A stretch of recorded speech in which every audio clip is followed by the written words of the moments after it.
Polling కేంద్రాల్లో biometric అమలు చేయాలి. సుప్రీంకోర్టులో పిటిషన్.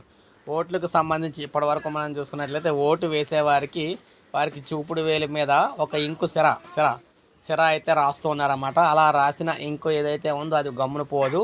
సో వారందరూ ఓటు వేసినట్టు అనమాట. అయితే ఇలా కాదు, ఖచ్చితంగా ఐరిస్ కానీ అంటే కళ్ళు, అదేవిధంగా బయోమెట్రిక్ ఫింగర్ ప్రింట్ విధానం కానీ అంటే వేలిముద్ర కానీ వీటి ద్వారా వేసినట్లయితే దొంగ ఓట్లు పడే అవకాశం అయితే ఉండదని చెప్పేసి సుప్రీంకోర్టులో కేసు అయితే అంటే పిటిషన్ అయితే వేయడం జరిగిందనమాట. దొంగ ఓట్లు కట్టడికి పోలింగ్ కేంద్రాల్లో ఐరిస్ బయోమెట్రిక్ ఫింగర్ ప్రింట్ విధానాలు అమలు చేయాలని కోరుతూ సుప్రీంకోర్టులో పిటిషన్ దాఖలైంది. ఈ మేరకు ఎన్నికల సంఘానికి ఆదేశాలు ఇవ్వాలని అత్యున్నత న్యాయస్థానాన్ని కోరారు. ఈ అభ్యర్థనపై విచారణ జరిపేందుకు సుప్రీం అంగీకరించిందనమాట. కేరళ, అస్సాం, పుదుచ్చేరి అసెంబ్లీలకు ఇటీవల ఎన్నికలు పూర్తి కాగా తమిళనాడులో ఏప్రిల్ 23న, పశ్చిమ బెంగాల్లో ఏప్రిల్ 23న, ఏప్రిల్ 29న మనకి 2 విడతల్లో పోలింగ్ జరగనుంది. సుప్రీంకోర్టు వీటి గురించి ప్రస్తావిస్తూ ప్రస్తుత ఎన్నికలకు ఈ అభ్యర్థనను పరిగణలోకి తీసుకోలేమని వెల్లడించింది.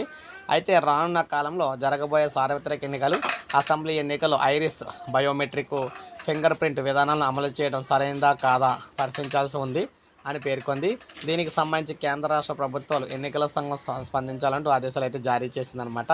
సో ఇది కానీ సక్సెస్ అయిందంటే రాబోయే ఎన్నికల్లో ఇక దొంగ ఓట్లకైతే చెక్ అయితే పడుతుంది. ఎందుకంటే మీ బయోమెట్రిక్ అనేది ఎవరైతే మార్చలేరు. అదేవిధంగా మీ ఐరిస్, మీ కళ్ళు గుడ్లకు సంబంధించి కూడా స్కాన్ చేసినప్పుడు అయితే మారవన్నమాట. అందువల్ల ఒక్కసారి ఓటేసారంటే ఇక మళ్ళీ ఓటేయడానికి అయితే అవకాశం అయితే ఉండదు. సో ఇది మనకి తాజా సమాచారం.